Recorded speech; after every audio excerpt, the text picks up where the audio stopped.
Stop for 1 second, because the thing stealing your peace may not be the problem you've been praying about. It may be you still holding on to what God has already asked you to release. That's the part almost nobody sees. You ask God for clarity, yet keep gripping fear. You pray for healing, yet replay old wounds.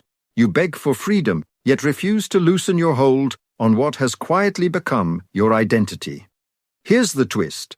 The greatest spiritual battle isn't always about resisting the enemy. Sometimes it's about recognizing the burdens you've mistaken for protection. Fear feels like wisdom. Control feels like responsibility. Bitterness feels like justice. Shame feels like humility. Even chasing people's approval can disguise itself as kindness.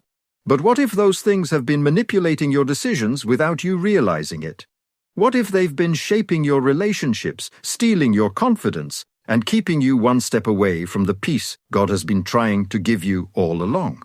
Today, we're exposing 5 hidden burdens that could be silently controlling your life. And the 5th one is so deeply disguised that most people never recognize it, until it has already changed the direction of their future. Fear doesn't always arrive looking like danger. It often arrives sounding like wisdom.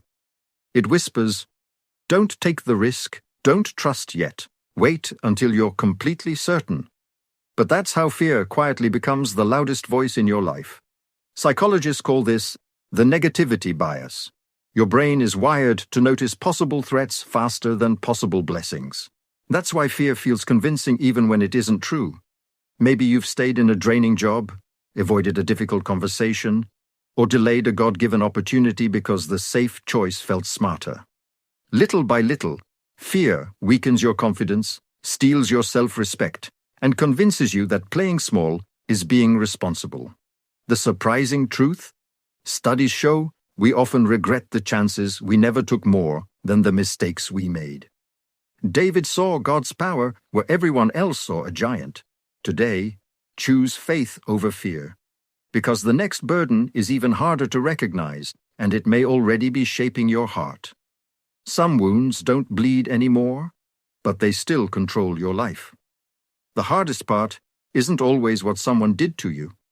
It's what that pain keeps doing inside you. Psychology shows that unresolved resentment keeps the brain emotionally connected to the original hurt, forcing you to relive it again and again. Imagine a friend, family member, or former partner who betrayed your trust. They may have moved on, but every new relationship is filtered through that old wound. Slowly, your confidence fades, your self-respect weakens, and fear begins making your decisions for you. Here's the surprising truth. Forgiveness doesn't erase the memory. It breaks the emotional chain, tying your future to your past. Jesus chose forgiveness not because his enemies deserved it, but because freedom was greater than revenge. Release the hurt into God's hands. Because the next burden often hides behind something that feels completely responsible. The tighter you grip your life, the more it seems to slip through your fingers. Control feels safe, but it's often fear disguised as responsibility. Psychology calls this the illusion of control. Your mind convinces you that if you plan enough, worry enough, or manage every detail, you can prevent pain. But that's exactly why uncertainty becomes so exhausting.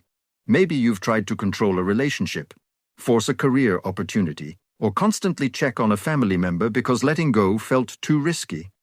Instead of creating peace, it slowly drains your confidence, weakens your self-respect, and leaves every decision fueled by anxiety instead of faith.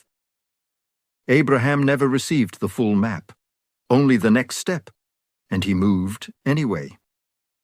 Here's the surprising truth. Real strength isn't controlling every outcome, it's trusting God with the ones you can't. Because the next burden is even more personal, and many believers mistake it for their identity. The most painful prison is the one built inside your own mind. Shame doesn't just remind you of what happened, it convinces you that's who you are. That's why manipulators often use guilt and humiliation to keep people emotionally trapped. Psychology shows that when your identity becomes attached to failure, your brain begins expecting rejection, making you less likely to pursue healthy relationships or new opportunities. Maybe a parent constantly called you a disappointment. A partner brought up your past every time you argued, or a boss made you feel like one mistake erased every success. Slowly your confidence shrinks, your self-respect fades, and you stop believing you deserve better. But here's the life-changing truth. Conviction points you toward growth. Shame chains you to yesterday. God's grace speaks to your future, not your failure. And the final burden may be the quietest of them all. Yet it controls more lives than almost anything else. The moment you need everyone's approval, you quietly surrender control of your own life. That's why approval is one of the most powerful tools manipulators use. Psychology shows that humans are wired for social acceptance, and people who recognize that can influence your choices simply by offering or withholding validation. Maybe it's a friend who mocks your dreams, a partner who makes you feel guilty for setting boundaries, or co-workers who pressure you to fit in.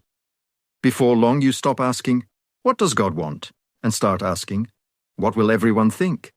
Your confidence weakens, your self-respect fades, and your decisions become driven by fear instead of purpose. Here's the surprising truth. Jesus was rejected by many, yet he never changed his mission to win their approval.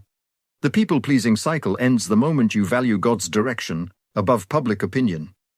Because when you let go of applause, you finally make room for the peace you've been searching for.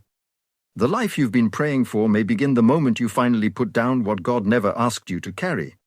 Fear, bitterness, control, shame, and the need for approval don't disappear overnight, but they lose their power every time you choose trust over anxiety. Psychology reveals that repeated small choices gradually rewire the brain, which means every act of surrender strengthens new patterns of peace and hope. Imagine waking up tomorrow no longer letting yesterday's wounds or other people's opinions decide your future. That's the freedom God invites you into. If this message spoke to your heart, type "I let go" in the comments as your declaration of faith. Someone scrolling today may need your courage more than you realize. And if you want more biblical wisdom that strengthens both your faith and your mind, subscribe and keep growing with us. When you release what God never intended you to carry, you finally have room to receive everything He has prepared for you.